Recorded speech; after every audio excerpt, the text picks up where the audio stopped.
Welcome to She Rebel Radio, the podcast for high-performing women leaders who want to unlearn conventional rules, leave prestigious careers, and launch businesses of significance. Each week, She Rebel Radio brings you insights and advice from women entrepreneurs who transformed their prestige prisons into daring entrepreneurial success stories. Now, here is your host, Lulu Nins. Welcome to episode 8 of She Rebel Radio, unleashing your wild and feminine power and how your menstrual cycle can help you model a new way to conduct business, with both Alexandra and Sjanie, who are co-authors of Wild Power, which is an amazing book that every woman must read and every woman who runs a business, and also the co-directors of Red School, which is a leadership school focused on the future of feminine spirituality and women in leadership. It's an absolute honour to have you both on the show. How are you both doing this morning? Well, firstly, thank you so much, Lulu, for inviting us to talk about our favourite subject. And I feel really fabulous this morning. I'm really looking forward to the conversation. A good night's sleep does it for me. Yes, it definitely helps, doesn't it? And yes, we've still got some summer weather, and it's such an exciting topic to talk to you about today. So good. Yeah, thank you so much. Because I'm still cycling. Alexandra, of course, is postmenopause, but I'm day 26 of my cycle, which is pretty much the end of the line for me. I mean, I'm on the verge of bleeding, give or take 24 hours. So I'm sort of, if you can imagine me, I'm hanging off a cliff edge, metaphorically. So that's a little snapshot. Thanks so much for sharing. And what's so interesting about that is I am currently day 25, so we are synchronized within that, and I'm also on that cliff edge. Great. We're holding hands on the cliff edge. How nice. We absolutely are, definitely, for sure. So what I would love to start with is, why do successful women and women in business need to discover the power of their menstrual cycle? What's in it for them? Whoa. There is so much in it for them, and there's sort of there's layers to this, Lulu, that I'd like, and Sjanie and I'll sort of bat it backwards and forwards. I think, I'd like to begin by saying that when you're connected to your menstrual cycle, you are connected to yourself. It is as simple as that. It's like you're connected to all aspects of yourself, your sort of your whole self. And it's really a system of sustainability. Honoring a cyclical rhythm is honoring a sustainable way of operating in the world. Yeah, I love that. And that's such an important word in the world we live in at the moment, sustainability.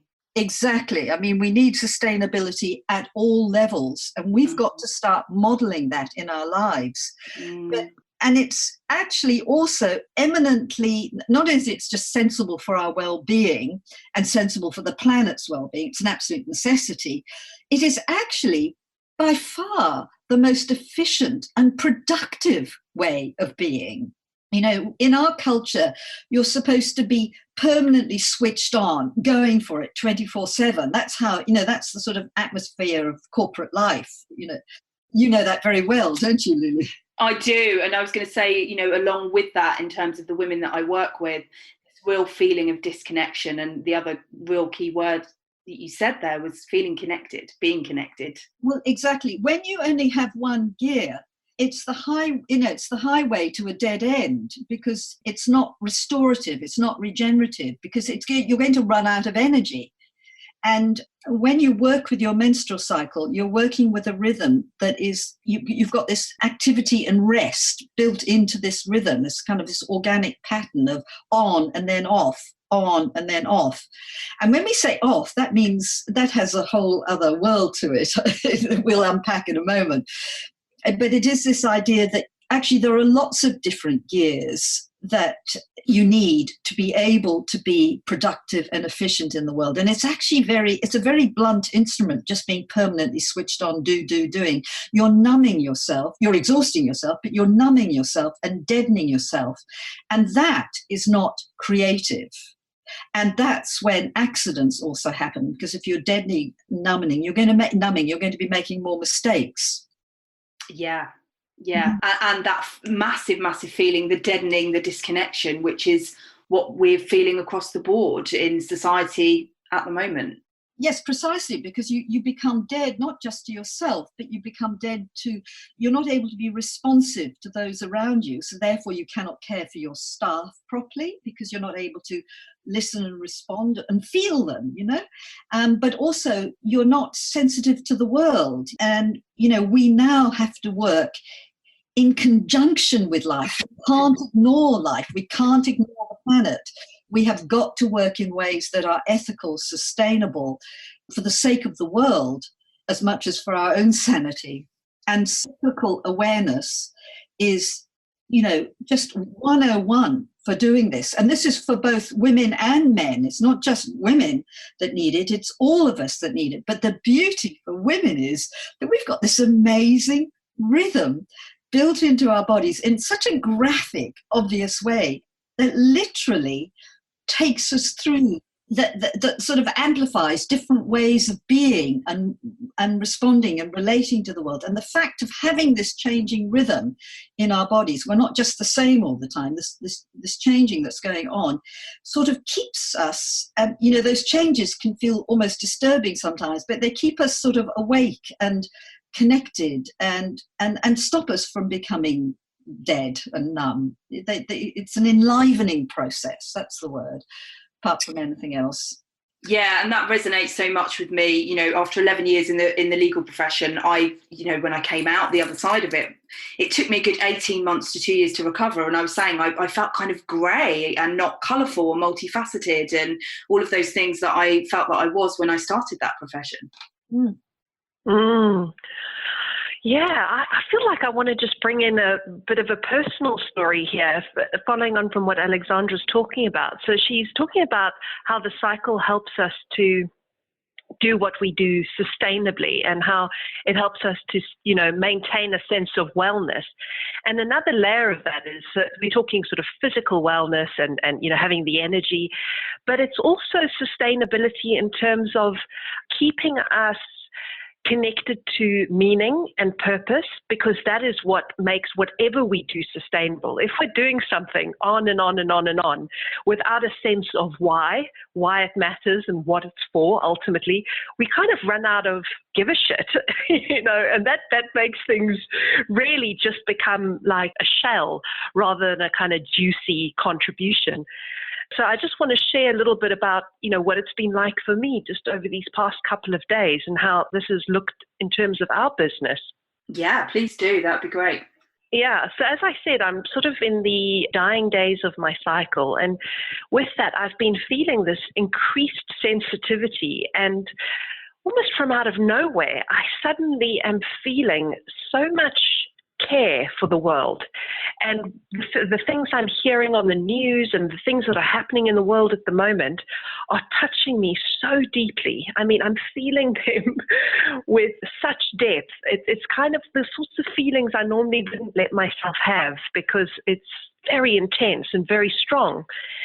And yet, what's happening for me is it's given me this incredible ferocity, this incredible drive to keep doing what we're doing at Red School, which is our work, which is really supporting women to be in their authority and in leadership so that we can create a magnificent change on this planet, all powered by menstruality, powered by the power of the feminine.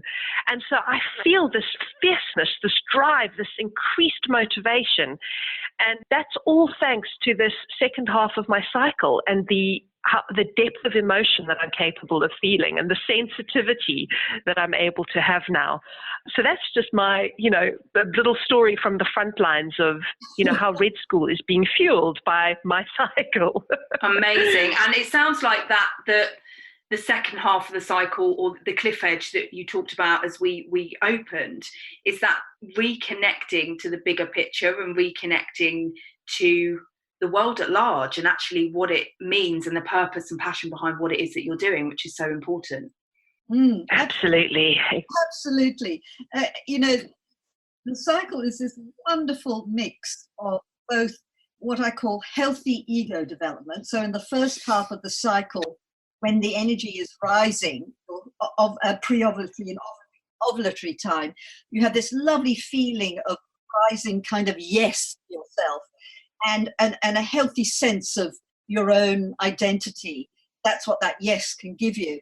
And we call this good, healthy ego development. You need to have a good, healthy ego development. And it's all about you, and you're strutting your stuff, especially in the ovulatory phase of the cycle. You can be like Superwoman there and really strut your stuff. Now, if we only had the first half of the cycle, we would end up really being narcissists. It would be all about me. There would be a kind of arrogance that would set in. And there's a feeling of invincibility in the first half of the cycle. And it's good to have a taste of that invincibility, but you don't want that to be your own consciousness. And then the second half of the cycle, it's so exquisite, this, it invites you into a larger experience of life beyond yourself, just in the way Sjanie was talking and you were talking, Lulu, where you become sensitive to the world. You start opening up and you realize, oh, it isn't all about me after all. Yeah. What do you think the repercussions are of women and in particular women in positions of power and in successful positions are where we have been disconnected from our cycles? So those roles that I've said, women in as lawyers, women as politicians, women running businesses, where there's that disconnection. What's been the kind of repercussion of that, or the potential repercussions, unless we get connected now? Sjanie, do you want to have a go at answering that? Yeah, I was just, as you were asking the question, I was thinking, well, there are so many layers to this. There's the personal level, and then there's the collective level. And I think, the collective repercussions are evident in terms of just the state of the world. So much of the kind of climate crisis and the poverty and, so much of what's going on is a result of exactly that. And on a personal level, I think, when women are disconnected from their cycle, I'd say one of the first things that suffers is health, because the menstrual cycle is the stress-sensitive system. And if we are paying attention to it, we're able to manage our nervous system and actually maintain levels of well-being. So, high levels of stress, and with that, the fallout of health problems. So that would be, and mental health problems, all connected, physical health, mental health, all part of it. Alexandra, do you want to carry on from there? Yes, I'm just really feeling into this question. And I'm also wondering, what the price is for men, how women and men are different, and whether men can sustain that way of being. Actually, I don't think they can. No one can. I think addictions set in. And I think if you're living at that high-powered life, pushing all the time, you need addictions to keep going. It might be, coffee and sugar, but it can go on to, other things, drugs and so on, to be able to maintain that. But just coming back to women for a moment, I feel that women, it's like they're only bringing half of themselves to work. I feel there's a other level. I'm going to use the word wisdom. I'm going to be brave and use the word wisdom. But when a woman is just in that single gear, she's just shutting out a whole lot of wisdom. And wisdom comes from a capacity to be responsive to life. It requires you to be a feeling being, in touch with your feelings, and using your feelings as a form of intelligence and knowing, not just your intellect. So intellect on its own is a very, very poor master. It's actually a very limited tool. But if a woman is able to stay alive to her inner life, her feeling life, she's got another kind of brain, if you like, on side, another form of intelligence that is responsive, intuitive, instinctual. It's like a knowing. And when that's combined with, intellectual know-how, I think you've got wisdom. You've got real wisdom there. You've got an intelligence that's responsive to life. It's way more creative. So it's like half of our creative intelligence is just blocked. Yeah. Do you think that's what Einstein meant when he said we live in a world that values the rational mind and has forgotten the sacred gift? Yes, absolutely. Absolutely. Totally. I love what you're saying, Alexandra, because it really highlights that, I think so many women are operating on sort of half engines. We have no idea the capacity we have, and the word I'm going to use now is the power that we have. And if we try to do life in a sort of linear way that doesn't honor the cycle, it's a bit like going through life with one arm tied behind your back. Really, for us women, that is absolutely true. So, women are doing amazing things in the world. And I dare say, if they were more connected to their cycle and really, really sourcing themselves in the power of their cycle, oh my word, just imagine what they could do. Absolutely. I feel like it would unleash a whole other kind of power that is really needed. So that gets me very excited. Definitely. I would love to explore with you something that I've noticed with the clients that I work with, and also a pattern that I noticed with myself coming out of that very masculine, ego-orientated, being in that constant process. And I used to take the contraceptive pill, which really helped me be consistent, in inverted commas, and not feel the feelings that I was feeling. And I was in criminal defence, so I was dealing with, really difficult things on a day-to-day basis. But I've certainly seen with me and the clients that I work with, coming out of that, there's a lot of rejection of that linear, of that structure, of that system, almost to the point where it can become quite difficult to, for example, if you started a business to make money and, do some of the stuff that you do need to support the feminine. Is that something that you've come across? And what would your kind of synopsis be of why that's happening? Well, firstly, you're in recovery. It's like, that only having that one gear, Lulu, has meant that we've talked about this deadening, this numbing. And so you go into a kind of stasis, you want to think of it as you've ended one way of being. You're kind of in a winter of your soul, the winter, where everything is still. And you need, when you're in recovery, you just need a lot of, I suppose, stillness and rest is the word. Yeah. So that your spirit can sort of slowly come back to life again, and your body can come back to life. So if you're feeling like you're rejecting that sort of very mainstream driven world, it's because you haven't got chi for it at the moment, literal physical chi, and also emotional chi, not just physical chi, but it's like you've been bruised and battered and you've got to recover from it. So there's a vulnerability there, and you've got to strengthen yourself. And there's something else that I want to say here that's flirting with me, so just give me a moment as I feel into this, because it's really important what you're saying here.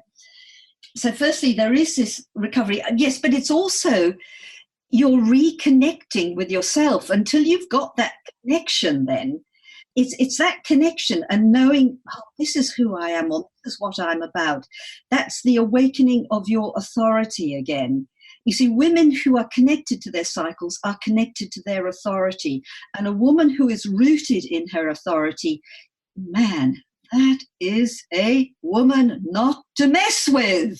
Absolutely. And I love that. Yeah, and winter of the soul. And I'm just so happy that we're sharing this, because certainly when I was going through that process, I was wondering what on earth was wrong with me and why I felt so alone in that journey. And, as I said, I've worked with lots of women going through this process, and it's just fascinating to hear that we're not alone with that journey, and it's happening more and more, and women are awakening to our feminine and our wild power that is available to us. Absolutely. And when you start to feel that awakening, it is the most exquisite feeling. Then you have a natural motivation. It's not about forcing. If you're forcing, you're not connected. But when you feel that once that connection starts to happen, and connection to yourself, and connection to yourself within the context of connecting to your cycle, you're going to feel this organic impulse to want to go out and to begin to assert yourself and to do what needs to be done. And then at some point in the cycle, you're going to notice you're going to run out of that chi. And suddenly, right now, Sjanie is at the end of her cycle. And if I can speak for you here, Sjanie, you don't have the same drive that you have when you're in the top of your cycle. You have a drive, I think, to complete things so that you can drop well when you bleed. But it's a different sort of energy you have right now that also is important to have. So what I'm really emphasizing here is that you will feel this natural motivation come, and a reason to want to go out there and do stuff, and that's just exquisite. You can't make that up, you can't manufacture that. It comes from within when you are connected. I'm loving this conversation because what you're talking about, Lulu, is sort of the bigger cycles, of somebody moving from one kind of life, which is this kind of one gear that we're talking about, and then the transition into a different way of being, and how we're needing this time of rest, which is very much like the winter of our cycle, menstruation.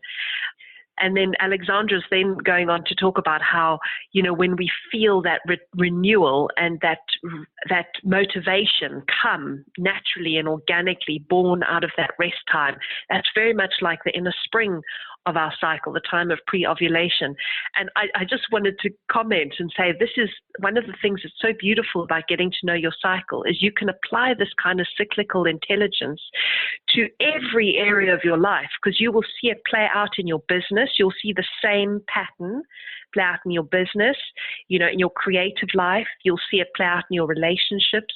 You'll see it play out in all sorts of ways. And what happens is you start to learn to trust these different phases. Like you trust that you're needing to rest and do nothing, and that you're in this kind of recovery. You trust that, and you don't try to force it. And for me, that is what brings us so much soothing and relief as women, is because we can actually feel relaxed with where we are, which is rather profound for me anyway. It's really profound. And again, a lot of conversation I have with clients going through this process, and something I really had to learn myself, is that trust, as you said, of something bigger than yourself, and the rhythms and the movement, and not always needing to push, which is what we've been talking about. Exactly.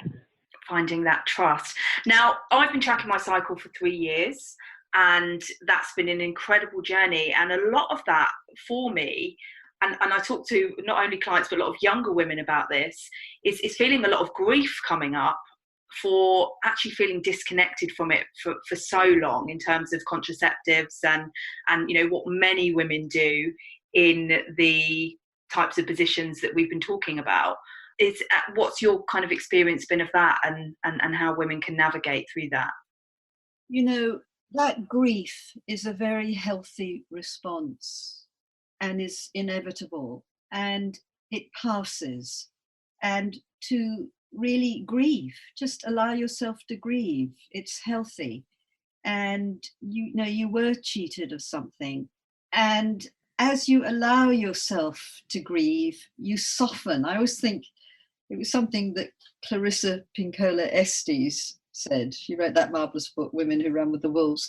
And she said that tears water the new life. And so I think the grieving is this lovely tenderizing of ourselves. And that is the beginning of this whole beautiful journey of awakening through your menstrual cycle. So it's very beautiful. And the other side of grief is it's the awakening of this cherishing. It's a recognition that you are discovering something precious. And that's the other side of it, which is huge, to go, oh, wow, this is really, really, truly precious. And the grief comes with that knowing.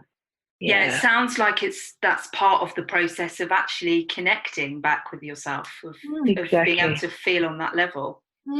Yes. Yeah. Yes.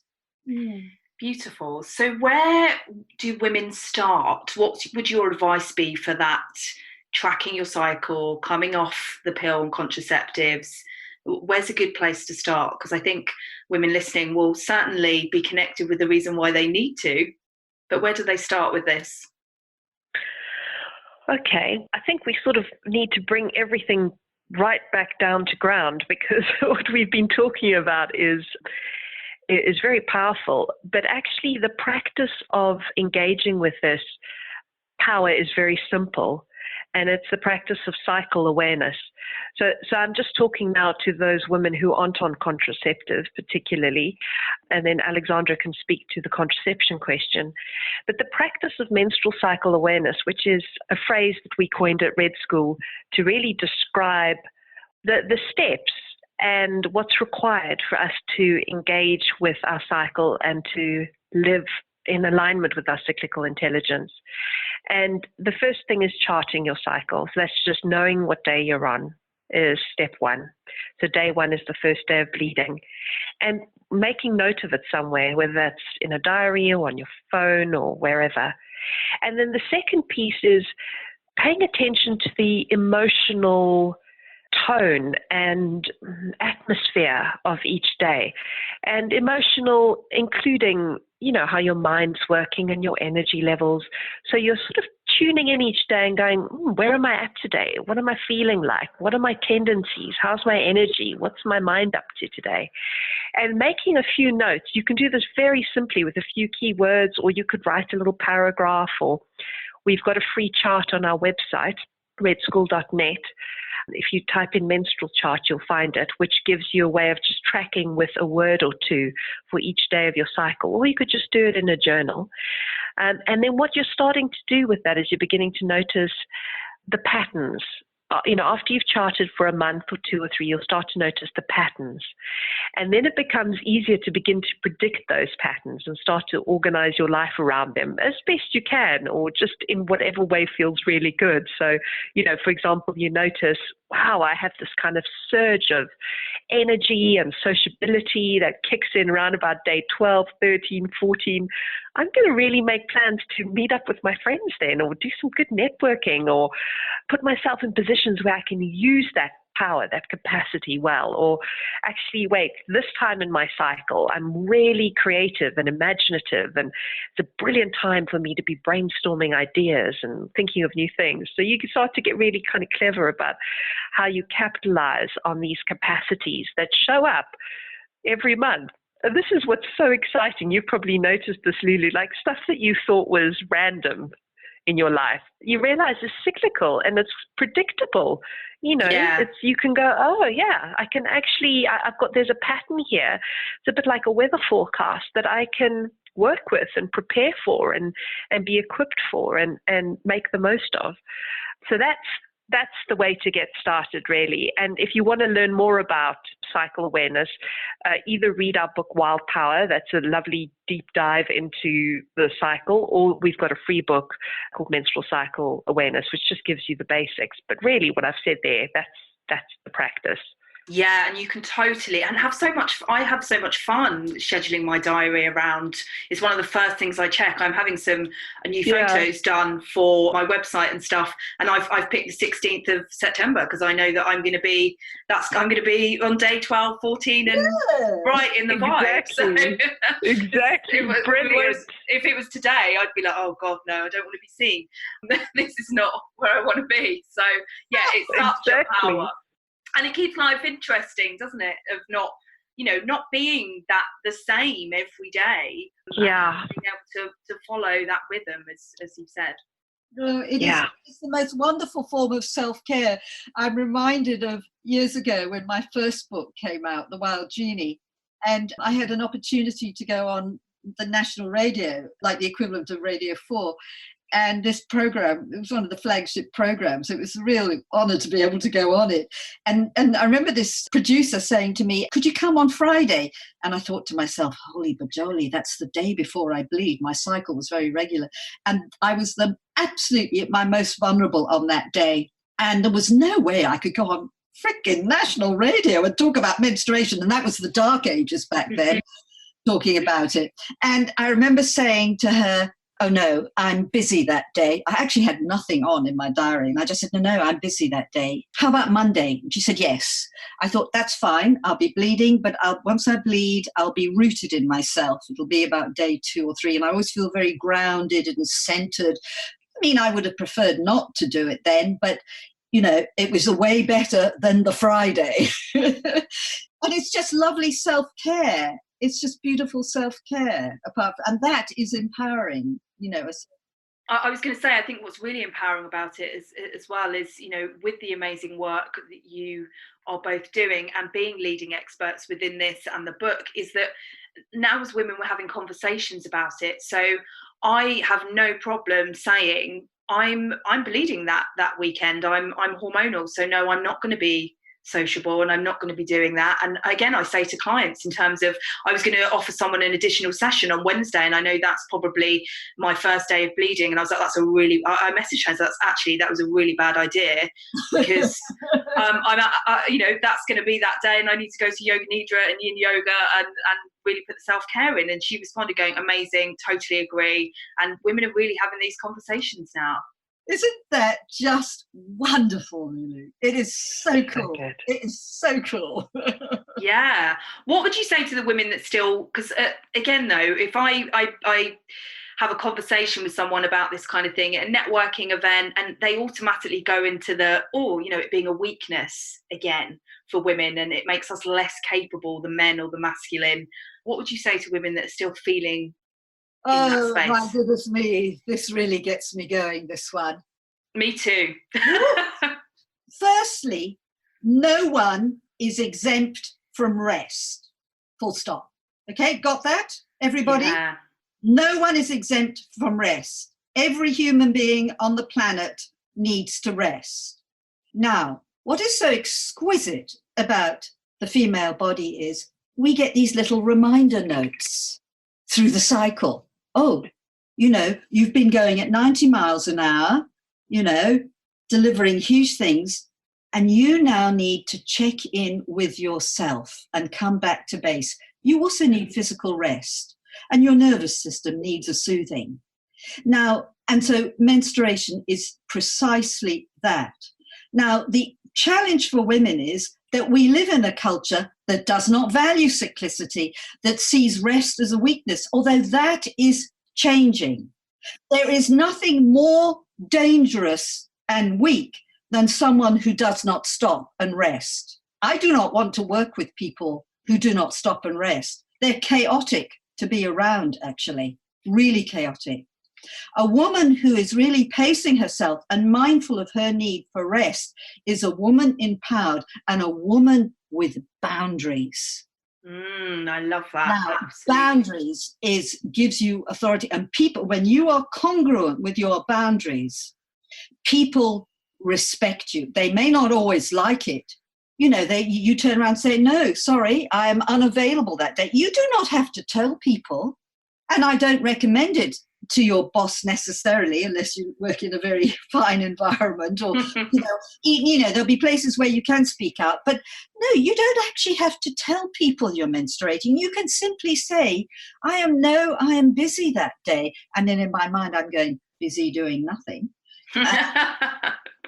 But I'm busy with myself, actually. I'm busy taking care of something very vital, myself. You don't have to do that. Now, you may only be able to get a short time with yourself. We talk about the 1% rule at Red School. Sjanie, do you want to talk about the 1% rule? It's just really... You're on a roll. Go for it. I'll keep rolling. Right. Firstly, this is what has to happen for women. They firstly have to recognize rest is non-negotiable. So the question is, how am I going to get that? It's like sleep is non-negotiable. And we all know now, it's all over. The science is all over it now. You can't do without sleep, full stop. You can't do without it. Now, rest at menstruation delivers benefits like at no other time of the month. So we've got to first of all say, a woman has to, and this can all happen in the privacy of your own mind, you have to sanction that this is okay for yourself. No one else can do it. You've got to say, damn it, yes, I have a right to rest. And I notice that I really want more. at menstruation. I notice I really want to withdraw and retreat. And we want you to validate that as okay. That's the first step, to say, I have a right to this. Then the next interesting step is, how does this happen? You know, I've got a job where I have to turn up 9 to 5, 5 days a week, regardless. So what am I going to do now? And we have our 1% rule, which is that you find 1% way of honoring your need to rest more at menstruation. And then you start to get very, very smart. You cannot necessarily control your work diary, but you can control your personal diary. So it simply starts with, well, I'm menstruating that Friday, so I am doing 0 Friday evening. I'm going to go straight home from work. But that day at work on Friday, you might think to yourself, okay, I'm going to actually have lunch all by myself. I'm not going to go out with a party of friends. I am going to sit quietly at my desk so that I can feel soothed and quiet and in my cave. I might not take part in all those conversations around the water cooler, you know, get caught up in gossip or what. You get really smart about how you use your energy. That is a form of rest. That's where it starts. Beautiful. Yeah. And just that 1%, make that 1% change, and then it gives you a platform to build on. Exactly. That's it, really. Amazing. Wow. It's been amazing to speak to you both. Is there anything else that either of you would like to add before we kind of wrap up? There's so many. I'm going to listen to this straight back through. Little, key one-liners there that people can take away with them. But is there anything you would like to finish on? Yeah, I'm imagining whoever's listening to this, and I sort of just want to reach across the airwaves and say to you, just start today. Just start, find out where you are in your cycle if you aren't already, and just start quietly, privately tracking your cycle, and just be curious about, what might happen. It's one of these things that doesn't require a lot of time. It's not very demanding. Just make it your mindfulness practice, each and every day. And if you are already, working with your cycle, just take it another step further.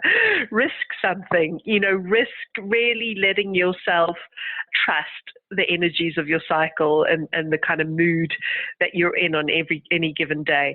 Yeah, that would be my little sort of encouragement to you. Thank you. Yeah, and there is always another layer to go with it, isn't it? There's always a layer deeper and a layer deeper. Yeah, and your book is perfect for that. You could read it and read it again and read it again, and it just has more and more meaning. Yeah. I would just love to add something to finish, Lulu, to those women who might still be on the pill that and sort of going, what do I do? And I would simply say, firstly, just chart your pill-induced cycle if you don't feel quite ready to come off the pill yet, because it might be a big leap because you're worried about contraception, or you might have menstrual problems. So just start charting the pill-induced cycle to just have a sense of being mindful of rhythm and allow yourself time, because your deep, as you connect with yourself a little more, your deep being is going to start to say, you know what, I think maybe is the time to come off. But you also need to do your research on other contraceptive methods for yourself. And I can recommend my co-authored book, The Pill, Are You Sure It's For You?, to help you think that through. That would be a very good resource for you. And also in that book, we also address the issue of coming off the pill if you've been using the pill for menstrual problems, and how you can then start to deal with menstrual problems naturally. So just begin observing and being kind to yourself. Yeah. Alexandra, that is great advice. That's exactly what I did, because I didn't feel ready. And as the universe would have it, it then slowly edged me off. And I was actually doing an event with clients in Morocco, and not only did I become unwell, so I no longer had it in my system, the housekeepers kept on putting it away, and I usually kept it out, so I'd remember to take it, and I just knew that was the time that it had to go. Lovely. So funny. Yeah, and I'd been thinking about it and procrastinating about it and already tracking, and yeah, my body was, and it wasn't responding in the same way either. My cycle was coming when it wanted, and the powers that be were, my cycle was ready to be tracked. She was ready. She was ready. Uh-huh. Lovely. Amazing. What is next for Red School, and where can the listeners find you? Well, what's next? Well, I'll give you a little... Can we give them a heads up, Alexandra? Yeah. Oh, please do. Yeah. So the next book in the pipeline is Menopause, which is, of course, a whole other topic. So we're really excited to share our very original work on that. So that's one down the track. But our work really is focused, Lulu, on Menstruality Leadership Program, which is supporting women to step into leadership and to really use the power of their cycle in whatever area of life they are called to work in and to contribute in. So that's, the kind of main crux of our work, but we offer other smaller programs too. And you can find us on redschool.net, which is our main website, or for some of our other smaller online self-study courses at redschoolonline.net. Amazing. Thank you so much for sharing your wisdom with us today. It's been an honour to have you on the show, and I will speak to you both soon. Thank you. Thank you so much, Lulu. Thanks for listening to She Rebel Radio, the podcast for high-performing women leaders who want to unlearn conventional rules, leave prestigious careers, and launch businesses of significance. She Rebel Radio is executive produced and hosted by women's advocate and coach Lulu Mintz. If you enjoyed this episode, make sure to subscribe so you never miss another episode. You can find Lulu Mintz on Facebook and LinkedIn at Lulu Mintz and on Instagram at LuluMintz_biz. Until next week, keep rebelling against the rules and designing success your way.